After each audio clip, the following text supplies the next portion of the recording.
soy Nerea y esta es mi explicación por qué me gustan los libros de Ana Cadabra. Un día fui a la librería y me encontré con el primer libro de Ana Cadabra. Decidí comprármelo porque me parecía muy interesante, la portada era muy bonita y pues bueno, decidí comprármelo. ¿Qué pasa? Que yo me lo leí y me parecía muy interesante. Tenía creatividad, imaginación y me encantaba cómo reaccionaban y actuaban los personajes. A veces yo me acostaba y me daba mucha intriga lo que pasaría en el siguiente capítulo. Después yo le dije a mi madre, mamá, ¿me puedes comprar el segundo libro? Porque me parece muy interesante el primero y quiero ver cómo actúa el segundo. Y me lo compré.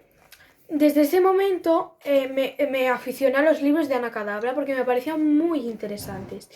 Y después, pues, después de comprarme varios libros, decidí cogérmelos de la biblioteca. Por ejemplo, este es uno de los libros de la biblioteca que me he cogido hace poco. Ya me lo he terminado de leer, me encanta porque me encanta la imaginación que hay y por eso mismo me gustan los libros de Ana Cadabra y quiero presentarme para ir a la fiesta de Ana Cadabra. Muchas gracias por escucharme.